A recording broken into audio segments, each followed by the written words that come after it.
सुबह के अंधेरों में एक उजाला सा होता है जब पहली चाय का कप सपनों को जगाता है। पेज पलटने की खामोशी और क्लॉक के टिक टिक, बीच में वो गर्म चाय बन जाती है एक ट्रिक।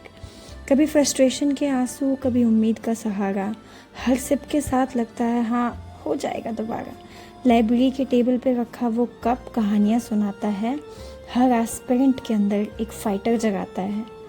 ना दोस्त ना पार्टी, बस नोट्स और कैफीन का जश्न। यूपीएससी और चाय दोनों ही टेस्ट करते हैं पेशेंस।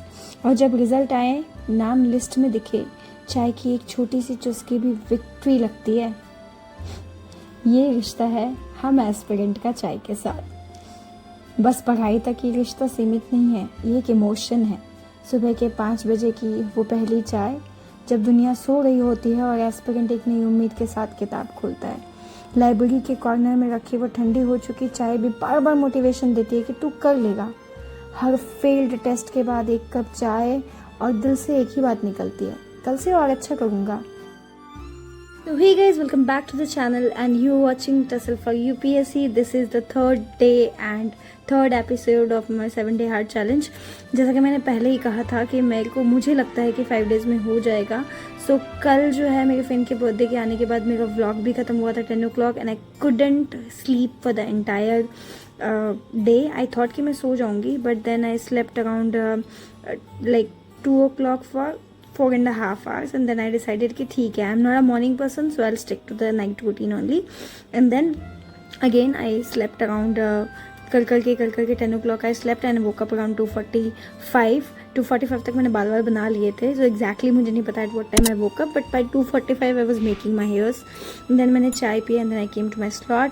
एज यू नो, अभी मैं ज्योग्राफी कर रही हूँ and this is the 9th class का geography.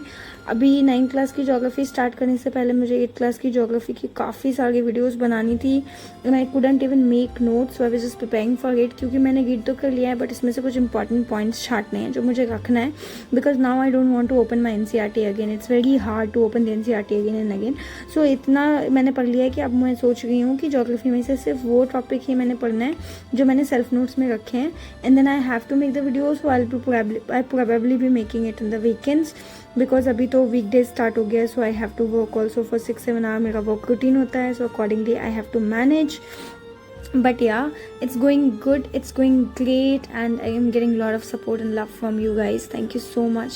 Even in that channel also, there are many students who are texting me on Telegram and that gives me immense pleasure whenever I used to see those text messages. It doesn't matter even if it is a doubt related query, then also it makes me feel good because yeah, somebody is getting some benefit from it. इससे ज़्यादा और क्या ही चाहिए मुझे, nothing.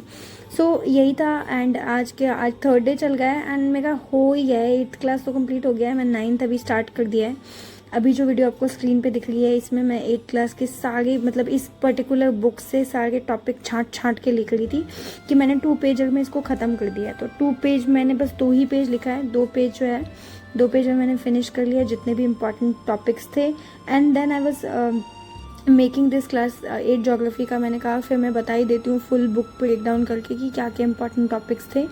तो देखो यार, इसमें चैप्टर 1 रिसोर्सेज का है जिसमें मुझे सबसे इम्पॉर्टेंट लगा रिसोर्स कंजर्वेशन, जिसमें you will study about sustainable development, reduce, reuse, recycle के बारे में और इंडिया के काफ़ी एग्जाम्पल्स इसमें दिया है with respect to coal, water and solar etcetera. Then आपका चैप्टर 2 आता है which talks about land, soil and water, natural vegetation and wildlife के बारे में। ये सुपर इंपॉर्टेंट है। फर्स्ट तुम स्किप भी कर लोगे तो चलेगा, सेकंड बहुत इंपॉर्टेंट है बिकॉज इसमें एरेबल लैंड के बारे में बताया है, लैंड यूज़ के बारे में बताया है, why the land is getting degrading. उसके बाद सॉइल कंजर्वेशन में ये मल्चिंग बता रखा है, देन टेरेस फार्मिंग बता रखा है। तो ये काफ़ी बेसिक्स हैं एंड काफ़ी अच्छी तरीके से इन्होंने लिखा हुआ है। मैंने इसके ऊपर वीडियो भी बना रखी है जो आपको मिल जाएगी ट्यूडे के चैनल पे। मैं एक साथ अपलोड नहीं कर सकती, so all the videos are scheduled, तो उस तरीके से मिलेगा। वाटर रिसोर्सेज इसमें आप पढ़ सकते हो। देन वाइल्ड लाइफ कंजर्वेशन इसमें है, बायोस्फीयर रिजर्व और नेशनल पार्क और सेंचुरीज में क्या डिफरेंस है ये है।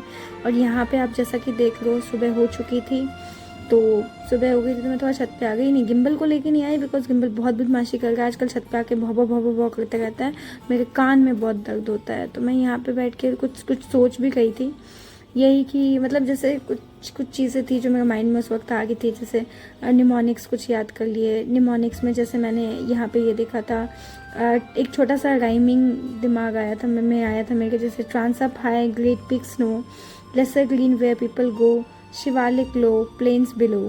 तो ये जो है एक राइमिंग्स था, और ये वही था actually. It's a trick to remember stuff, कैसे याद कर सकते हो आप हिमाद्री एंड ऑल का। यहाँ पे देखो गिम्बल को गाना गाऊं, आगे आगे तुम चलो पीछे पीछे हम, नो प्रॉब्लम नो प्रॉब्लम गिम्बो। Okay guys, so you can ignore my आवाज़। मैं बहुत गंदा नहीं गाती हूँ, मुझे पता है ये बात, पर बहुत अच्छा भी नहीं गाती कि मैं गाना गाना स्टार्ट कर दूँ, बट यार गिम्बल के साथ मैं कुछ भी कर लेती हूँ। सो या दिस इज़ समथिंग। तो कुछ कुछ ट्रिक्स थे जो मैं आपको बता रही थी तभी। तो ट्रिक्स वही था कि जैसे बहुत सारे ट्रिक्स है यार, निमोनिक्स बनाने के कोई शॉर्टकट नहीं होते, आप कुछ भी बना सकते हो। TGLS बना रखा है मैंने, जिसको याद ना हो, T for trans Himalaya, G for great Himalaya, lesser Himalaya, then outer Himalayas. और उसके बाद हो गई थी दोपहर तो क्या ही हुई थी, अराउंड 9:30 AM होगा था, एंड 9:30 AM को मैंने कॉफ़ी बनाई, क्योंकि अब मुझे थोड़ी नींद तो आ गई थी, बिकॉज मैं नहीं हूँ ना मॉर्निंग पर्सन। तो 2:45 में उठने के बाद मुझे दो बजे दोपहर में नींद आने लगती है। 2 बजे क्या, मुझे 8 बजे से नींद आनी स्टार्ट हो जाती है। सो आई हैड दिस कॉफ़ी, बहुत ही कड़वी और बहुत ही बेकार थी, आप कभी ट्राई मत करना। Then I started studying again. अब यहाँ पे मैंने 9th स्टार्ट कर दिया है, चैप्टर 1 ख़त्म कर लिया था। चैप्टर 1 में वही फिजिकल फीचर्स, मतलब इंडिया के बारे में बताया हुआ था, वही जो हम हमेशा पढ़ते हैं, साइज एंड लोकेशन, इसमें कुछ नहीं था। फिर उसके बाद ये कंप्लीट करने के बाद मैंने देखा गिम्बल भाई साहब को। गिम्बल भाई साहब को जब मैं देखती हूँ वो सो रहे होते हैं आजकल। हालांकि अगर बालकोनी में उसने हल्ला सुन लिया कि कोई डॉग बार्क कर रहा है, तो वो भी बालकोनी में से ऊपर से आवाज़ देता है। हमारा फ्लैट 4th फ्लोर पे है, वो डॉग्स ग्राउंड फ्लोर पर से चिल्लाते हैं। इन दोनों की टैं टैं टैं टैं में मेरे सर में तो सच में दर्द हो जाता है गाइस। खैर, हमारी तो स्टोरी चलती रहती है, हम ऐसे ही हैं। मैं और गिम्बल, मुझे लगता है हम इस दुनिया के सबसे खुश नसीब प्राणी हैं, क्योंकि हम दोनों एक दूसरे को झेल रहे होते हैं। मैं उसको झेल रही होती हूँ, वो मुझे झेल रहा होता है।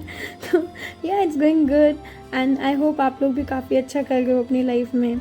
मैं काफ़ी टाइम दूर थी, but I am back guys. So yeah you can just come and see these videos and you can show love to me, because your single heart can motivate me a lot to do something good for myself also and for you also obviously. And yeah, इसके बाद बस मैं थक गई थी, मैं काफ़ी थक गई थी।